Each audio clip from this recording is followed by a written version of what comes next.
fans, Ryan Aho here, the one and only Bert Lehman, bringing you episode 159 of the One to Go Show. And of course, the show, Bert, brought to you by our friends over in Watertown, South Dakota, Ron and Trevor over at Dirt Track Supply for all things racing. Get a hold of those guys at Dirt Track Supply, whether you need Hoosier tires, safety apparel, any part known to man, they can get it. They do fab work, they do bodies, they build their own car, the aero chassis. I don't know two people in racing that are more passionate about the sport than those two. I mean, there's a lot of passionate people out there, but just the joy they have of being in the dirt racing world, and they've done a lot for a lot of people. So give those guys a call. Dirt Track Supply in Watertown, South Dakota. Bert, racing is back. It's officially back. I know we had the Tulsa shootout, nothing against that last week or whatever, but we got the Chili Bowl and we got the Wild West shootout down in Vado, New Mexico underway. I don't know about you, but I'm kind of excited. And I got a little bit more going on here. I mean, I still have a little bit of a season and one more game anyway. So I bet you're thankful that there's racing going on. Yeah, well, you better have more than one game. The Vikings should beat the Giants. If you don't beat the Giants, then you're in trouble. But a lot of injuries. They're playing a lot of backups on that offensive line, and I think Kirk Cousins hopefully he leaves with his life. They should win, but I think we're more interested in racing this time of year anyway. But before we get into kind of, I guess, a synopsis of this last week and a look ahead, let's take a little blast to the past, brought to you by Impact Health Sharing. So self-employed people, business owners, farmers, truckers, I mean, anybody out there that's paying for their own health care, or if you have employees and you're paying for theirs, if you feel like you're paying too much, I mean, I tell you, give me a call, give me a text. I'd be happy to give you a quote. Just sign up a business today with multiple employees. Average for a family about roughly $600 a month, $2,500 family deductible. And on top of that, single people, you're looking at $250, somewhere in that neighborhood, any doctor. So if you're spending too much on healthcare, so you don't have as much for your racing fix, I might have a solution for you. Get a hold of me. So episode 159, Bert, I don't have a 159, do you? I do not have a 159. I gotta say, I think we might start with a donkey award. I'm just saying, one of our fans of the show called you out on our face. I don't know if you saw the post in the comments there on the Facebook page. He's like, I think donkey award in order. I'm not going to say who did it. I'm just going to say, I'm just going to say, all right. But last week was 158, and I know it wasn't, I mean, technically the past because it was this past season, right? But Nick Anvilink ran a mod, had a 158 on it, right? Well, yeah, but like I told you off air earlier in the week that this is blast from the past, not blast from the second half of last season, only a few weeks that he raced it. All right. I thought maybe you had Nick. But in all honesty, I didn't even think of it. So I guess give me a donkey award. That's fine. And first he's a C student that you don't even remember that he is. I'm just saying, I don't know. And Blink, that is Bert Lehman, BERTLEHMAN. Get a hold of him for all the hate mail. I'm just kidding. I had to rest. So who do you got for number 59, Bert? Any 59s? I do not have any 59s that I can think of. I had to dig deep, but I found three. First one, we're going to go way back. I don't remember this gentleman racing, but the Frand family up in northern Minnesota, Hibbing, Proctor, Superior, Grand Rapids, everybody knows that name, right? Of course, Freddie Frand, legendary, the voice of the Hibbing Raceway. I mean, he was unbelievable behind the mic. And his brother, Carl Frand, actually drove a number 59. And I believe, I'm not sure, somebody can maybe correct me if I'm wrong, but I think Dean Hackala owned that car. And it was a red 59, got a photo of it here with some of the crew. But Carl Frand actually was one of the very first WSOTA board members. So huge in dirt racing. And then Casey Frand race. So the Frand family, especially up in Hibbing, Grand Rapids, in that area. Another one, modified guy down from the old Trioval Speedway days. And Mississippi Thunder Speedway now, but the Trioval Speedway days, Bob Salmon, he ran a number 59, and I know he threw a wing on it every once in a while, went up to Cedar Lake as well. But Bob Salmon made a lot of laps over at the old Trioval. I think he ran Deer Creek, probably Cass in southern Minnesota, in that neck of the woods, kind of that, I guess, far western region of Wisconsin. Do you remember on Jerry Radetsky's car, Hard Chrome was one of the sponsors for a number. Hard Chrome Dick Walters, he ran number 59 in an A mod, and I believe he ran in a B mod. I could be wrong there. I know it was a modified, for sure, a B mod, and he made a lot of laps, and I remember him racing for a long time. Obviously sponsored a lot of stuff, but made a lot of cars look really cool. Remember the old modifieds used to have the rub rails along the side and on the quarter panel? I think they need to bring them back, right? You might have a little rivalry this year with like the TPO and 45J Johnny Broking, right? Battling back and forth, and those two really don't like each other. Maybe they need to get Nerf bars, the bars on the quarter panels, and Hard Chrome would be the place to get them chrome to make them look cool. I think that was like 20 visual horsepower, something like that. So Dick Walters, a name that we all remember in Wissota country. So that brings us back there, number 59, number 60 next week. I know I have a couple of those, but speaking of history, the Packers season, it's history. Okay. If you're a football fan, I know playoffs are coming up. If you want to watch some Packers games, I think the History Channel, I mean, you Packer fans, Bert, I love you, right? But y'all like to talk about, well, we got how many rings, the Vikings have 0. You can watch replays over the next few weeks of former Packer games to try to get, feeling in that playoff realm. The sadistic side of me, Bert, I got to admit, I watched that game, and I was kind of cheering for the Packers a little bit, because I figured if the Vikings beat the Giants, right, and the Packers win, I felt like the Packers had a legit shot to maybe go into San Fran, win down there. And if that happened, the Vikings would host a second playoff game at home. And I'm like, that could work out really good. They dropped the ball. So I did watch the post game. Oh, I just want to make one comment. I mean, I am a Packer fan. I'm not the type of Packer fan where if they lose, my next week is just horrible because I'm all depressed. To me, I mean, I enjoy watching it. Obviously, I prefer to see them win, but I mean, the way they played Sunday night and most of the season, they didn't deserve to go to the playoffs. So yeah, at the end of the day, right? I mean, that was kind of a playoff game. Once the playoffs start, every team loses a playoff game except one.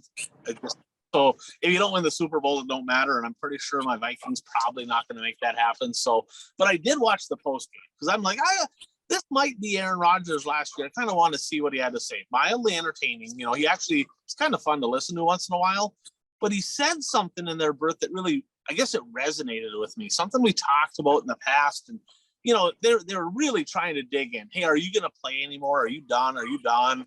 That type of deal. And he's like, I'm always going to have that competitive spirit, right? I'm always going to have that. That fire's always going to be there. Maybe I'll find something after football to pour into, right? But once he leaves football, he kind of, in a paraphrasing in layman's terms, he said, I don't know if I'll ever find anything that fills that void that's going to be there when I leave the NFL.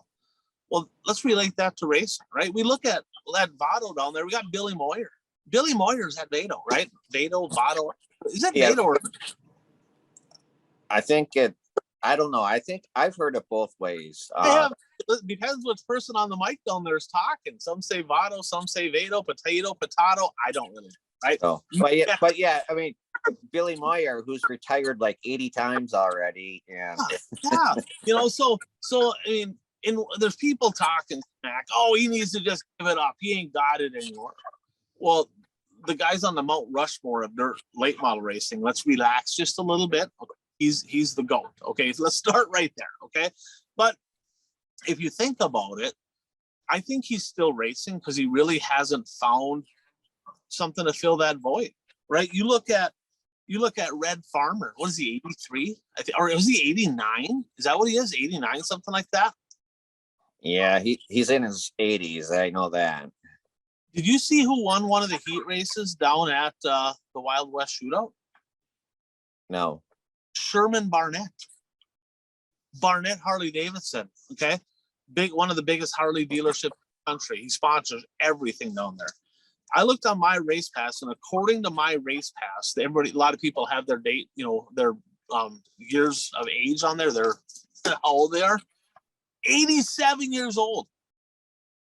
87. And he won a heat at the Wild West Shootout. That's cool, right? That's just cool. That's just, first of all, I hope I live that long. I keep acting up. Brenda's going to make sure I don't, right? I'm surprised my parents didn't kill me a long time ago. But 87 years old, still getting after it. I'm just going to say, Dad, what the hell? Let's get you a car. You can get back in there. You have a little last hurrah behind the wheel.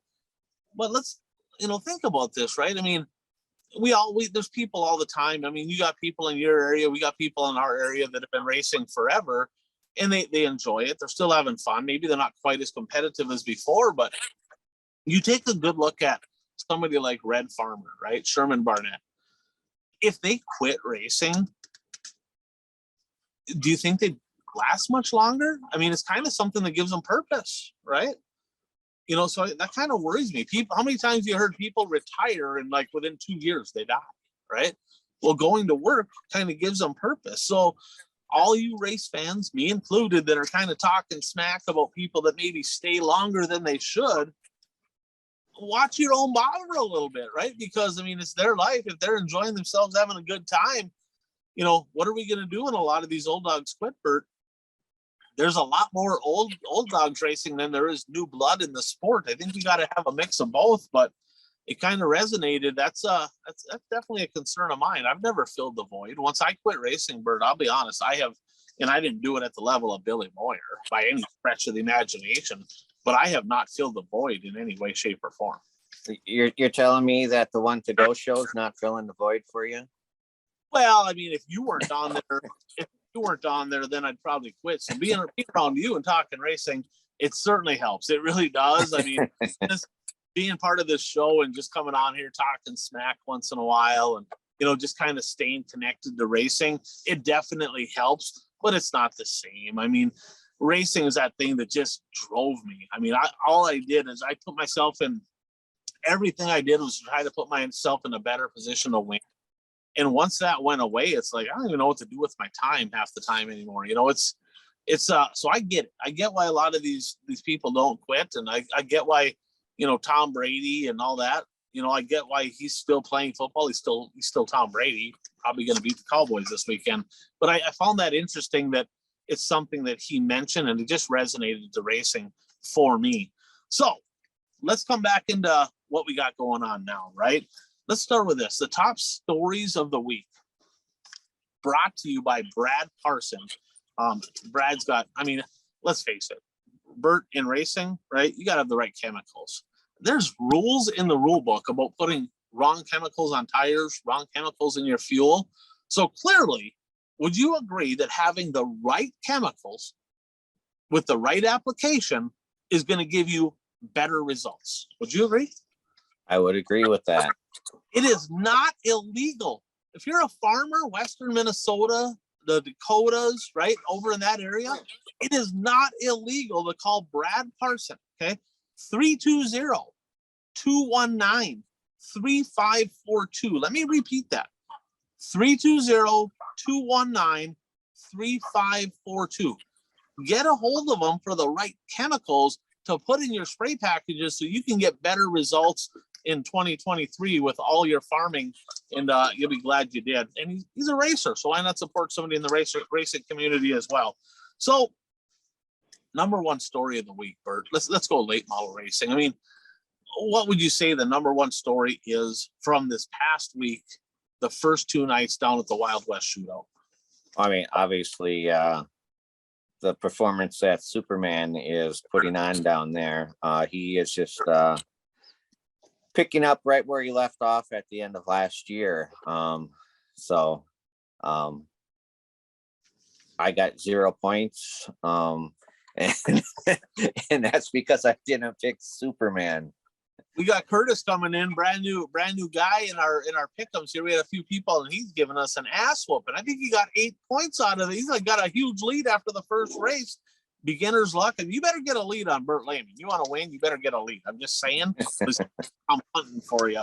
But yeah, Jonathan Davenport. I mean, Burt, unbelievable. I mean, he just end the season like he did, and then come with back-to-back wins. And this might be one of the best fields we've seen of late models in a while at the Wild West Shootout. I mean, there's some quality race cars down there, and he's the cream of the crop. Now, night one, right? Bobby Pierce. And so let's face it, Bobby Pierce, Brandon Shepard, both in Longhorns. Okay. Pierce led the lion's share of the race. But I actually think Pierce would have won without that caution that came out later in the race. He did. And that's the mental game, right? Because Jonathan Davenport drives by him and Bobby Pierce goes off the deep end doing Bobby Pierce things and spins out. Bobby Pierce don't spin out with a half a straightaway lead. I don't think. I mean, I think that race was well in hand, but the pressure got to him. I mean, when you have right now the number one driver in the country in late models, like breathing on your neck and passing you, it rattles everybody. And but I think Pierce and Sheppy are both going to win some races.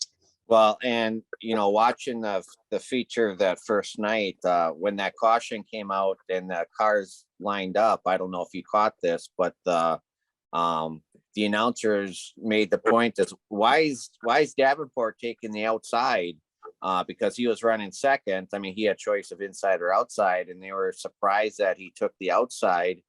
And then they said, well, maybe he's going to do this, and that's exactly what he did. He took the lead.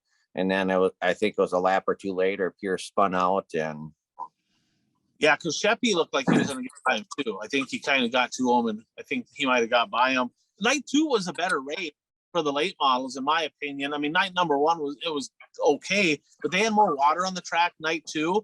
And Davenport was still the class of the field. I think maybe he, when he was so much smoother. But Kyle Larson's he found some speed. He had a little something for him. Pierce got in the mix. I think maybe Larson might steal one from him.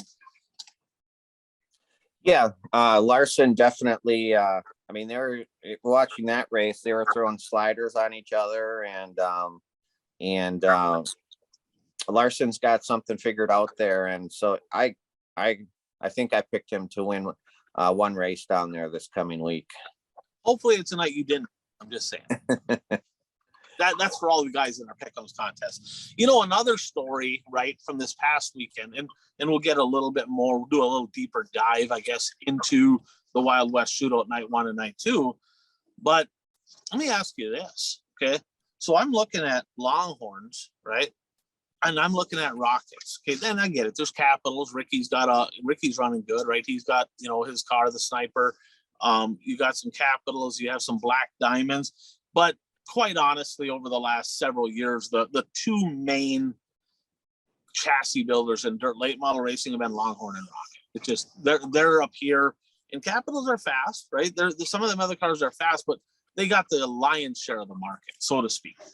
Now, when they were going through the lineups and they're saying chassis builders, I'm like, is the only Rocket here turbo? I think there's a couple of regional guys maybe that were not top tier, kind of some of the guys in the back. I think there's a couple of them guys that had Rockets, but as out of all the top guys, the only Rocket there was turbo, and he looked like a fish out of water. He was not competitive.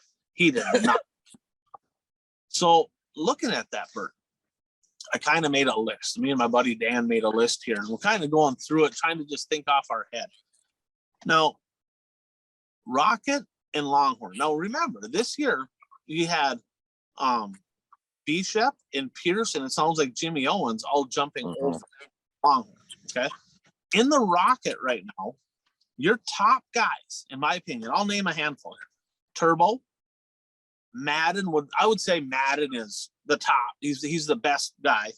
And then you have Huddy jumping into Rocket 1, right? And then you got the Briggs team, Max Blair, B1 Bomber, Gustin, Dennis Erb Jr., the reigning World of Outlaw champion, And then on more of a regional level, Josh Rice and Greg Satterley. That's kind of your, in my opinion, your top tier Rockets. Listen to the Longhorns.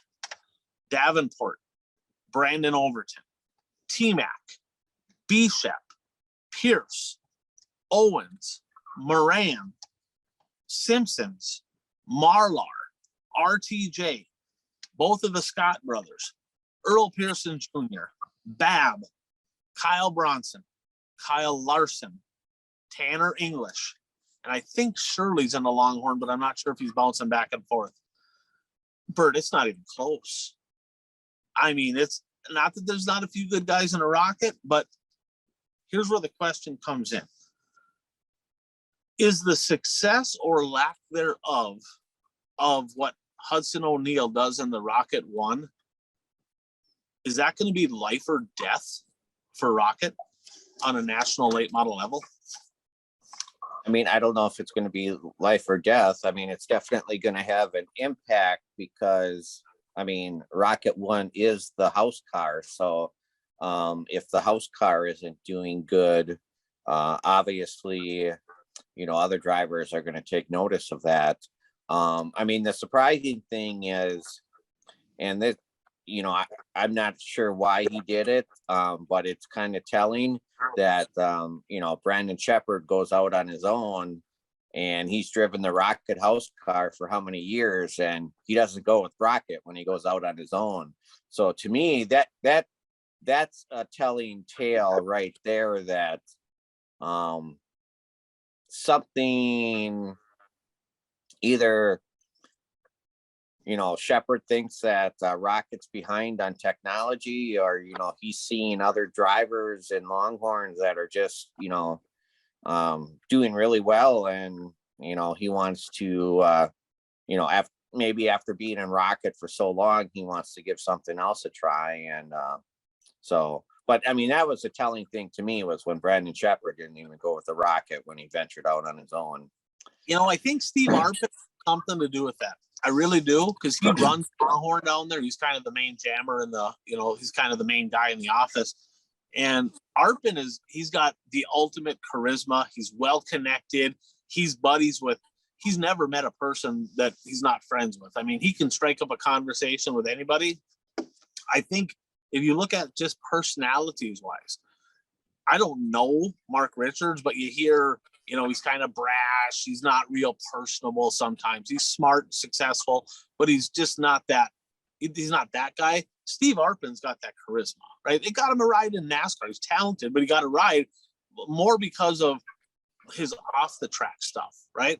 And I think putting him in that position at Longhorn is genius, because I wouldn't be surprised to see if Madden and Turbo struggle at speed weeks, will they have Longhorns before midseason?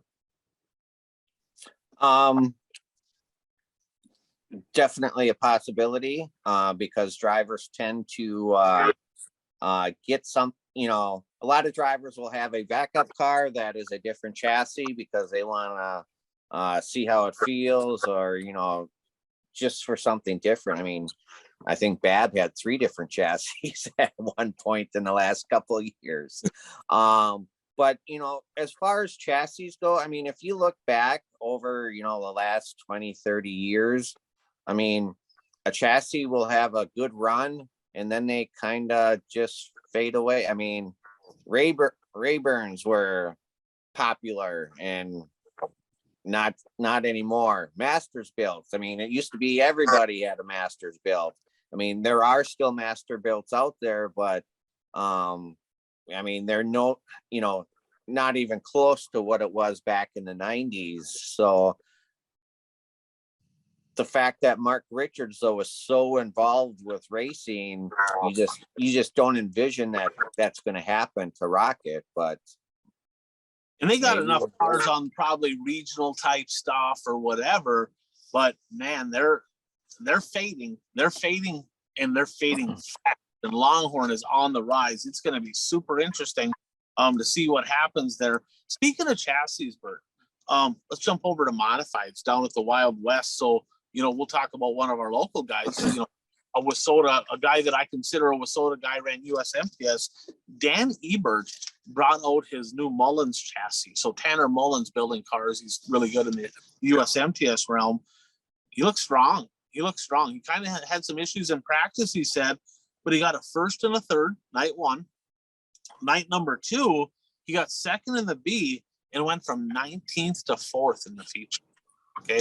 Already, in my opinion, looks better with this car than he did with his Lethal. Now, let's face it, Lethal's a good chassis. It just is. I mean, Johnny broke fast with his, and Sobraski, even though he jumped ship, he's fast. Lethal's a good car, but Ebert, for whatever reason, he was super fast, and then it looks like he got a little slower. Now, I don't know, maybe it's the technology side, maybe Stremme and them are missing a little something that some of these other cars in the USMTS have. I'm not sure. Dan's a bit of an overthinker too. Super smart guy, but he's kind of that mad scientist. If you ever watch any of his interviews, you can tell his brain's just constantly working. And sometimes you can be your own worst enemy, right? When you do that, because you got something that's working and you're like, ooh, I want to try to make it better. I want to try to tweak it. Next thing you know, you're slower than you were, and you have a hard time getting back to where you were. If he doesn't do that to himself, Bert, look out. I'm telling you what, that 60 car looked really good, and I think he's going to win some races this year. We'll talk a little bit more about that in just a little bit here. Yeah, so, I mean, he's definitely got off to a good start this year. And I mean, you want to talk about chassis. I mean, in modifieds, it seems like everybody's building their own chassis, and they just jump back and forth to different, you know, one will be really good one year, and the next year, you know, everybody's jumping to a different one. They are, and it's crazy. I mean, if you look at the Wissota region, right? I know we got a lot of IMCA and USRA and UMP. There's all kinds of them. But if you look at the whole mix, if you look at all of them, I could not tell you that, hey, that one chassis is the chassis, right? Whether it's Lethal, Elite, MB, Rage, SSR, J McDonald, it don't matter. They're all fast, and there's more than that out there. But there's no, I can't pinpoint a dominant modified chassis where everybody and their brother's going, we got to have one of those. There was a day when Shaw was that guy, right? When Shaw was just dominant, everybody wanted a Shaw. But now there's a huge mix in the modified world. Interesting. It's very interesting to me, and I think it's going to be fun to watch. Now, speaking of Northern guys, Bert, I think we had the least amount of Northern guys down there. 5 late models. Dustin Sorensen, Jake Tim, Don Shaw, Jason Strand, and Ricky Weiss. Only 3 mods. Dan Ebert, Dustin Strand, Joe Thomas. That's it. Then you look at the X mods, we had 8, and 2 of them from Minnesota, 6 of them from North Dakota. And not the results. I think I'm going to be way off on my numbers as far as like amount of feature wins by Northern guys. Yeah, I don't think that one's going to work out very good for me. But I'll just talk about a few people. I want to give a few people some love because we did have some drivers that had a little bit of success down there. So let's give them a little bit of love. You know, the redheaded rebel, Scott Bentz, you know, has done a lot of Lot 4 Racing, was a sponsor of the power ranking show that we did. Night number 1 was really strong. Night 2, not as good. But night number 1, he won his heat, did get 5th in the feature. So a nice top 5 there for the redheaded rebel. Eric Hauglin, a North Dakota driver, he got a heat win on night number 1 feature, not so good. We talked about Ebert. Ebert's running strong down there. He looks pretty darn good. Joe Thomas, Bert, he got a pair of thirds in heats, and he did win a big B main for Hot Carl. He got the B main win and got a 9th and a 10th. So respectable. A couple top 10s down there for Joe Thomas. It's going to be a breakout year for him, Bert. I think he's going to have a up north. We'll talk more about him as we get closer to the Wissota season. Ricky Weiss, Bert, a 3rd and a 5th. That's pretty solid. You know, when you're talking like Longhorn dominance, Ricky Weiss looked pretty darn good down there both nights. And stay tuned. Heard a little birdie, a little bit of a rumor. There might be a little trouble brewing there in Paradise for the 7 team. More details probably going to come out in the coming weeks, but just stay tuned on that one. Don Shaw down there, who he runs a lot down there anyway. He's putting on his own show here at Central Arizona Speedway in a couple weeks over in Casa Grande. But I don't know if you watched his heat race on night 2, Bert. He got 4th, made the show, struggled in the features. What a save. I think it was Johnny Scott or Stormy got into him, and he was dead sideways coming off a 4. I mean, I thought he was going to yard sail it into the fence. Unbelievable save by Don Shaw to keep the 42 out of the wall. So, and he stayed in the gas, still made the feature, still qualified in out of the heat. Jake Tim down there, good to see him in the late model. Made most shows, kind of run 14th, 15th, somewhere in that neighborhood. Dustin Sorensen, Bert, debuting, right? He's driving the MB House car, the familiar 28, and he did get a B-main win. I don't think he finished night 1. I think he got 13th in the feature night 2 plus 8, so he did move up. And Nate Reinke got night 2. He got a heat win in the top 5. A B-mod guy from up in North Dakota, so good to see that. Lucas Rodin, former national champion, struggle bus. Dustin Strand has won a lot of races down there over the years at the Wild West Shootout. He made it all the way to turn 1 on the first night and just destroyed stuff. And he did get 12th the second night, but he not off to a really good start in that 71. So a little bit of love for some of the northern guys. Hopefully this week can be better. Hopefully we can get at least one of them in victory lane would be nice. And got a few, sounds like there's a couple more maybe going to be down there this week that weren't down there this past weekend. So anything else stick out to you from over at the Wild West Shootout, Bert? No, I mean, we pretty much covered the main stuff going on there. I mean, I agree with you that there's a very strong field of late models down there. And, it's interesting, Brandon Shepard, he's on his own now, new chassis. I think he finished 3rd the first night, and they talked to him and he said he was just tickled to death that he did that well the first night out in that cars. So you don't always have to win to be tickled to death. He doesn't look like he missed a beat. He really doesn't. And Pierce looks like Pierce, right? He's on the pump. Bishop, they look like they literally just were driving in the last year's cars. They look good, and it'll be interesting. Now, from what I understand, a lot of the guys are on the Bilstein package, which I think gets help from Rumley. I think that Bishop is still on Integra, so I don't know how the Rumley deal works down there. I don't know if he's helping all the Longhorn drivers or if it's the Longhorn drivers that are on Bilsteins that he's working with. I'm not really sure, but sounds like a lot of people mentioning Rumley. So, yeah, well, that's interesting because remember last year when Strickler went to Longhorns, he blamed the fact that he wasn't racing the same types of shocks as the rest of the Longhorn drivers as to why he struggled in the Longhorn. That could be. Now, Bishop, I think, is more of a hands-on guy, right? I think he's more involved with that stuff, so I think he'll be just fine. But it'll be interesting to keep an eye on as things progress. So let's head to some open wheel stuff. USAC midgets over at the Chili Bowl. Bert, I got to be honest, I wasn't even gonna watch it. I'm like, you know what? I'm gonna watch the Wild West. I got other stuff going on. It's playoff football time. I'm not.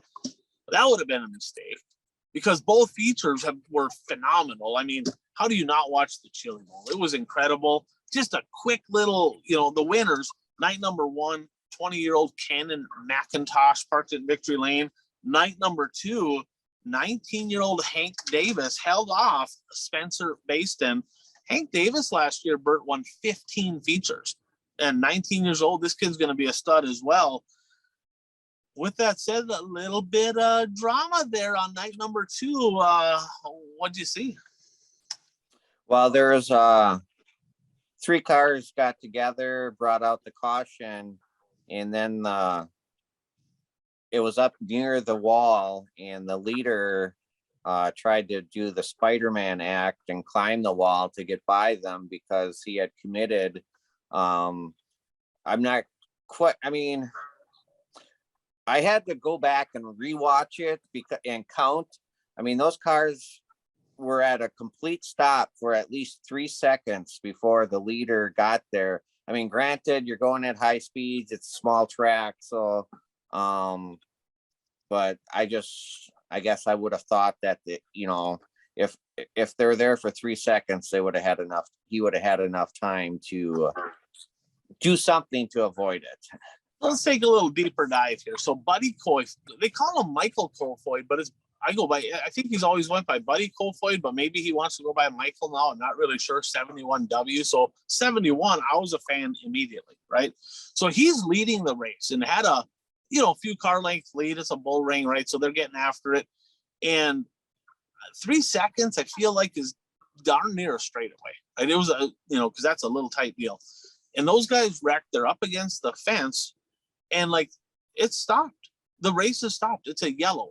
First thing that comes to my mind is they have these things called receivers. They all have them. They had, and I didn't have one on. Don't know for sure, but they had to have said yellow, yellow, yellow. They had to, right? So why didn't he slow down? Number two, he goes up to the top. The whole bottom half, 2/3 of the track was wide open, and he opts to go up to the wall. That car's up against the wall. He tries to drive, literally, he tried to go vertical. On the fence. Yeah, off the fence, and he clipped the car with his left front, tore his left front off. Now, I don't know what the rules are in USAC, how that applies. If the yellow's out, right, and it's already an incident, the leaders are coming around, and it's already stopped, and they aren't actually in that incident. If he would have just stopped for that, would he have fell victim to the no fault caution and been relegated to the back of the pack? I think so, but I'm not positive. Maybe that played into the fact why he just gassed on. He's like, I can't stop, right? But I mean, Donkey Award's got to go to him for that. I mean, you cost yourself a win on the prelim because he would have won the race. He was bolted, and that would have put him. He would have been in the A main on Saturday. Now he's got to go through the alphabet soup, probably be in a C, maybe a D, something like that. Because he did make the show, so he'll be in one of the higher up ones. But man, what a bummer! I mean, that was a tough deal. But that Hank Davis, when he got out of the car, I'm like, is that Tyler Carpenter? Kind of looked like him, right? Kind of had that same look. I'm like, I think he probably talked a little bit better or whatever, but I guess another Tyler Carpenter lookalike getting it done at the Dome. But the racing, phenomenal. I mean, I don't know what the flip phones do. I think if you have to look at the website to keep track, but the racing's been really good down there. And what else stuck out to you at the Chili Bowl from the first couple nights here? Well, I mean, after Hank Davis won, he came to a stop on the track, and then everybody runs out there. So I'm thinking to myself, what kind of a post-race inspection do they have to go through? I mean, should all these spectators be jumping on his car? So I don't know what kind of inspection they go, post-race inspection they go to. But yeah, I mean, it was a cool story.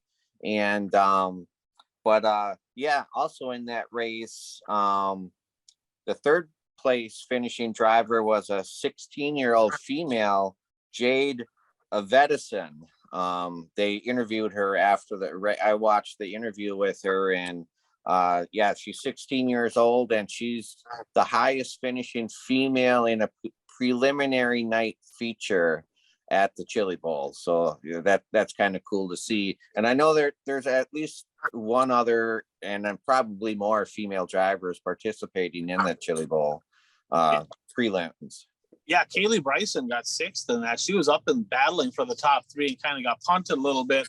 But that gal you're talking about, with that third place finish, I think that's going to put her on the front row of the B main through the alphabet soup. So a legitimate shot to get into the big show on Saturday. This, of course, on Flow Racing. I mean, both of these are, and quite honestly, I mean, if you haven't experienced the Chili Bowl and watched it, I mean, Bert, did you take a deep dive and really look at some of the entrants in this race? I did a very quick glance at the entrance when I was trying to determine who I should pick to win the race. And the thing that caught me was, if you're not a midget racing fan, little car. You may not know who these drivers are. You know, there's no Christopher Bell or Kyle Larson in the field. I mean, Alex Bowman, he's a NASCAR driver, but I guess I don't consider him to be, you know, one of the top drivers in that division. So, you know, it's kind of cool, you know, that you don't have one of those superstars there where, so now the light can shine on these drivers who put in all, you know, the blood, sweat, and tears. Well, listen to this list. Okay, listen to this list. So you mentioned a NASCAR guy, right? Alex Bowman, Chase Briscoe also there. Okay, a couple NASCAR guys. Now, a couple of our USAC studs, right? I call them studs in the USAC. Tanner Thorson, who won it last year. Brady Bacon. Thomas Meserol. Buddy Kofoid, who should have won the prelim tonight too. Then you look, you know, Ryan Timms. We talked about him last year. Remember, he had to wait till later in the year to run the World of Outlaws because he wasn't old enough. That kid's a phenom. He was battling up there and he kind of faded at the end of the feature. The thrill from Mooresville, Nick Hoffman is there. T-Mac, RTJ. Of course, Rico Abreu's there. He runs really well at it. Sammy Swindell. I think the Swindell family is the all-time leaders for Chili Bowl wins. Jacob Allen, who had a big year last year in the World of Outlaws. He ran well. Kyle Hammer, a late entrant, took part of the year off. They had a little squabble in the family there, and they up and decided, let's go buy a midget, go to the Chili Bowl just in the last few weeks. Jory Hughes, you don't know who that is?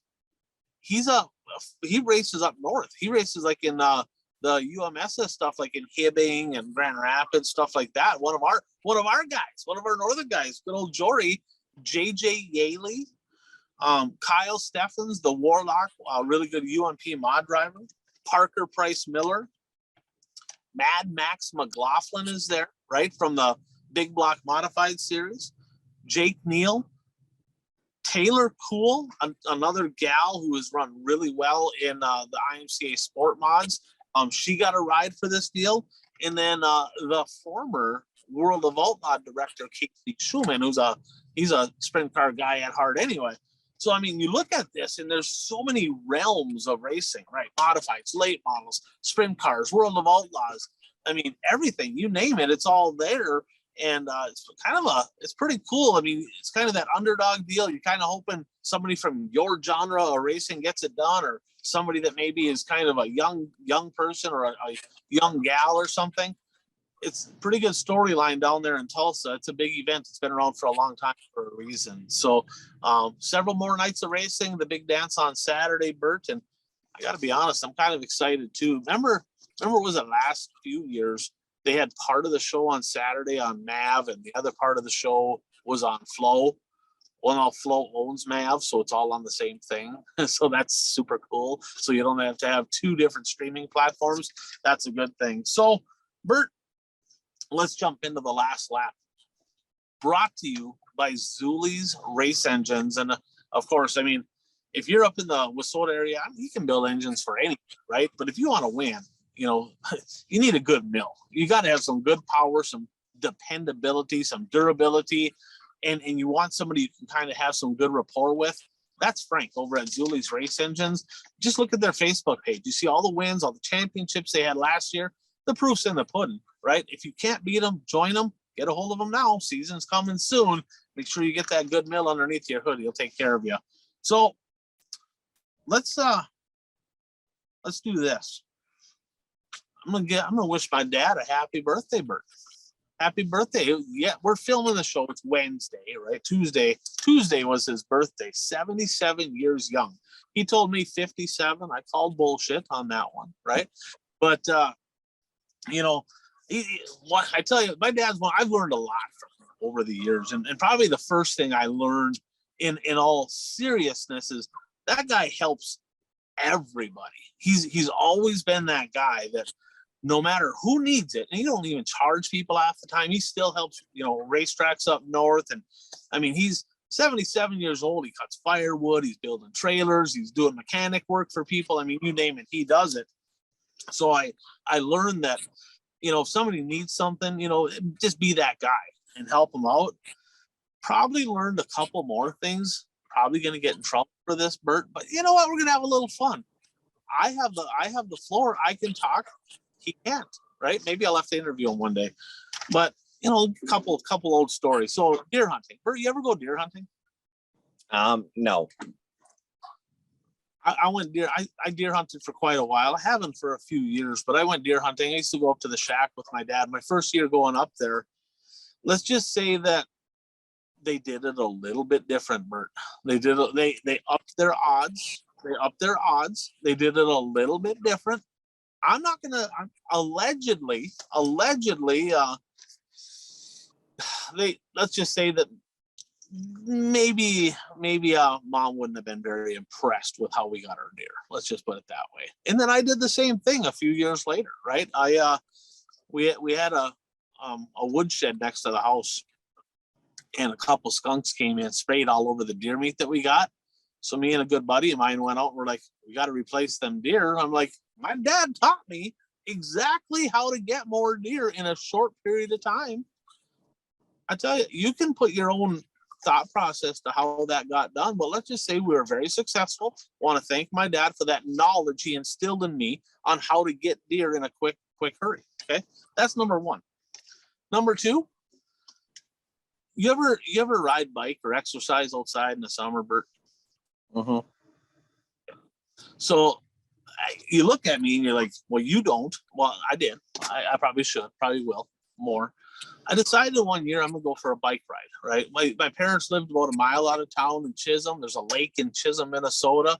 I'm like, you know what? I'm gonna ride my bike to the lake and I'm gonna make a couple laps around the lake. It's about 3 miles a time, take a ride back. It's hot out. I'm gonna grab a bottle of water. I'm gonna throw it on the bike. So about halfway through, I can chug a water. We'll be good to go, right? Grab the water out of the fridge. Get about halfway done, Bert. I grab that bottle of water and I pop the cap and I'm like, oh my gosh, I'm so freaking thirsty. You have no idea how thirsty I am, right? And I chugged that bottle halfway down and I blew it all over the place. It was straight vodka. So allegedly, the water bottles were filled with vodka, and let's just say that he made fishing trips that. You get the picture. He found a way to get creative on how to get more alcohol to a fishing camp. Okay. And I found that water and I was not real happy.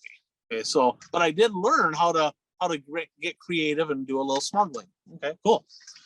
Another thing is, I mean, the guy could fix it. He's like MacGyver, right? One of those guys that you just fix it, you make it work. I mean, I think he bought more vehicles that ran better when they were done than when he got them. So that's kind of how he is. And I remember Bert, he built race engines for a while, assembled a lot of them. We had some other guys that did the machine work, did it in my mom's basement. I remember rolling the engines out of the basement, down the sidewalk to the garage. How many people do you know that would build engines in their basement? Probably not many, right? That was my dad, you know, and just a racing family, you know, all the success I had in racing, all the friends, I owe it all to him, you know, and my mom, because they were hugely supportive. So I just want to share a couple stories there about dad, and happy birthday to him. And what do you say we get into our 3 bold predictions, Bert? Brought to you before we get into that by buyraceshirts.com. Jordan Tollickson over in Montevideo, Minnesota. You know, for racers, buy racers, a lot of different ways to go ahead and get your shirts and your apparel for the 2023 season. Check them out, buyraceshirts.com, and they do a great job, and they get your stuff quick, fast, and in a hurry to make sure that you're set up for the 2023 season. So I don't have in front of me our results from last week, but Jeff sent them to me, so that's on me. I should have printed them out because I think I probably had a couple that we could cross off the list, but I think more of them were over the week's time, so I think we're okay.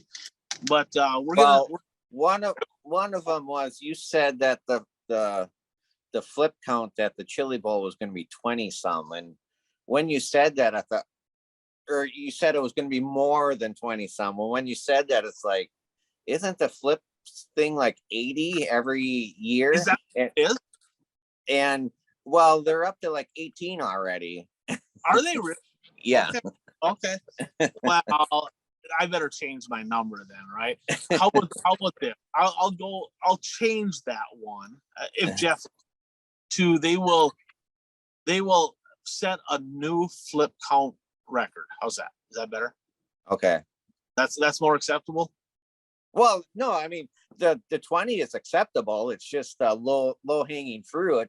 That goes to show you how little I know about that. We probably need to get in writing somewhere. Maybe Jeff or somebody can tell us what the actual number is. That'll be fun to keep track of or whatever. But they get after it. I mean, and yeah, I was watching last night's feature, and the count was up to 18 already, and that was on Tuesday night. So they have a lot. They have a lot of racing yet. Yeah, I'll take a donkey award for kind of picking low hanging fruit there. I mean, 20. That's kind of if that's the case, that's not even acceptable. So the rules here is we got to pick something racing related that we can. It's got to be viable, right? We got to be able to actually tabulate, not an opinion. It's got to be something that is concrete. It either happened or it did not happen. And we'll keep points on this over the end of the year. Me and Bert have our own little thing against each other. And what we'll do then is when we get together, I think we'll just say this now: whoever wins, the other person buys dinner at the end of the year. It's fine. All right, you get a bowler dog if you win. Nice, well done filet mignon. Okay, so Bert, age before beauty, man. I'll let you. I will go with Bishop will get in the win column at Vado, however you want to pronounce it. Potato.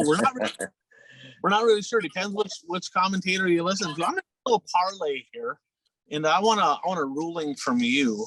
If we do like a parlay or something that is kind of like multiple things happening, what do you say if we do that, double points? Sure. I'm gonna do a parlay here. My late model parlay for the Wild West Shootout is this: at the end of the week, JD will have won 4 of 6. The other 2 wins are going to be Bishop and Kyle Larson. That's my parlay. Okay. Okay. What do you? And obviously, since I said Bishop is going to get in the win column, that means no brand new truck for Superman. He will not win every feature down there and win a new truck.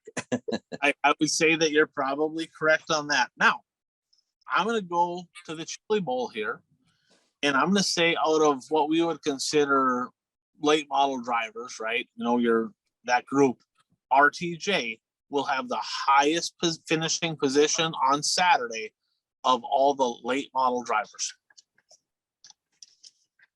Okay. I'm going with the Chili Bowl, and I'm just going to go with my pick, and Rico will shine and win the Chili Bowl. That'd be something. He's good there. He is good there. The last one I have, I'm going to go modified related, and I didn't know if I wanted to stick to something just Chili Bowl or if I wanted to go season long. So I'm going to go season long on this one, and this could be something that maybe gets X'd off the list sooner rather than later. But Dan Ebert has struggled in the USMTS realms. He's one of the best WISSOTA mod drivers out there when he competes in WISSOTA. USMTS, he's had his moments, but he's just not elevated his game, right? I'm not meeting expectations. And I think that they agree because the chassis or the car owner decided to go a different direction with chassis, so they're not happy with their results either. But I think the change in chassis is going to do him well. Dan Ebert will have at least 5 A-Main USMTS modified wins in 2023. So Dan Ebert going to win at least 5. At least 5. He can do that in the first few trips or whatever. We'll see. But he looks a little bit quicker than he has been. So I'm pretty anticipatory of that happening. So Chili Bowl this week, right? We got it's Wednesday, so racing's probably going on right now as we speak. So they got Wednesday, Thursday, Friday prelims. They got Saturday, the alphabet soup. Absolutely love it, right? You got, I don't know, whatever they start with, the G.O.A.T, whatever, and it goes all the way up to the 18. I think that's super cool. And then, of course, the Wild West Shootout.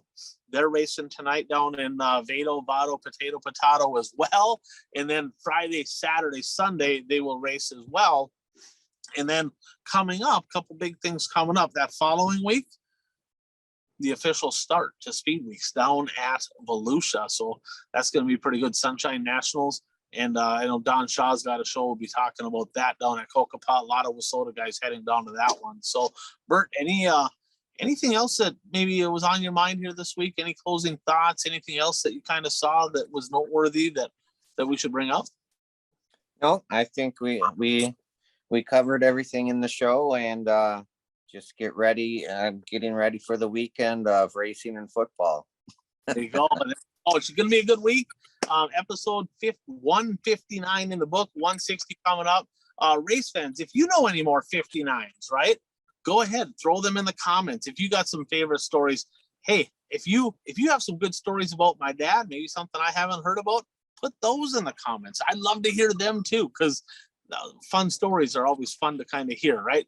And also, if you ever have any 60s, if you have any other information, don't be afraid to reach out to Bert, reach out to myself, reach out to the show on Facebook, and give us some information. We always love to share that. And we don't have the point count in front of me. Again, I dropped the ball on that, but I can tell you right now, our new guy, Curtis, leading the way. I can tell you how many points I have.